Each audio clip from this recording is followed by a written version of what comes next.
Hello and welcome back to Lightning Gaming everyone. So guys, in this video I'm gonna show you 7 more things that you might not have known about in 7 Days to Die.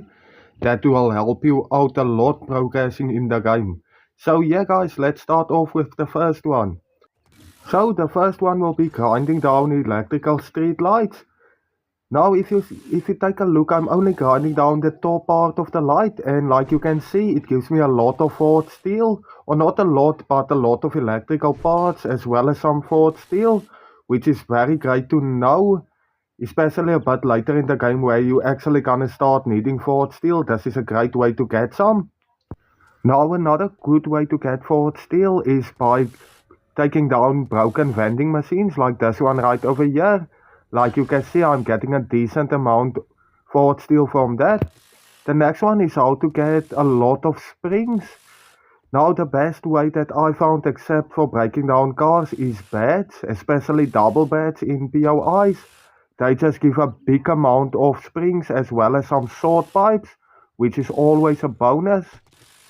And yeah, on to the next one.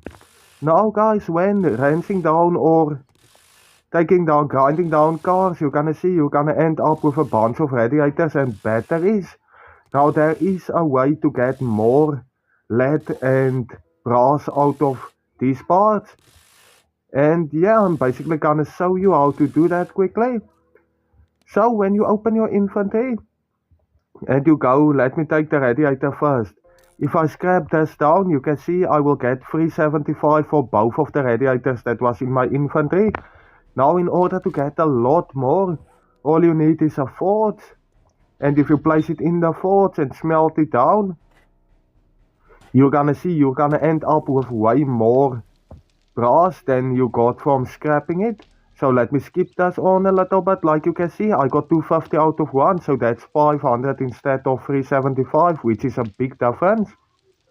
Now another thing I want to show you guys that you might not have known about is if you throw dukes into the forge, it will actually turn into brass. Each duke will give one brass, which is very handy, especially if you have a bunch of dukes just lying around.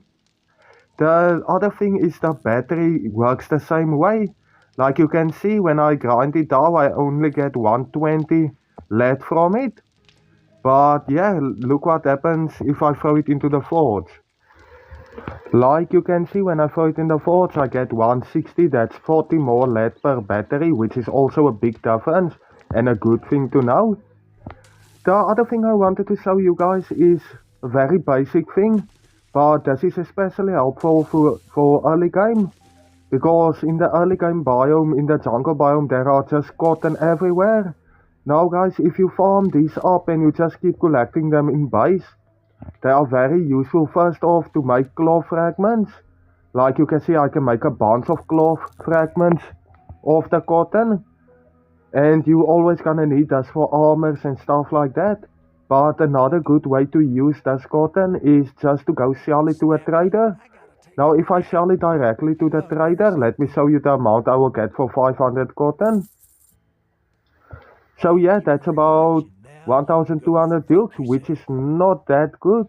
But if you go to the vending machine and you throw it in there, you will get 6000 dukes for it instead of the 1200 dukes. The only difference is you're gonna have to wait up to 3 days. Sometimes it takes earlier, sometimes you can just go into the machine and back out and it will already be done as quick as that. But the last thing is more for the beginners. Just the early way to get antibiotics is to get honey from tree stumps. But yeah guys, that's it for this list. Thank you everyone for watching. Please remember to subscribe if you're new to the channel, and I will see you guys in the next video.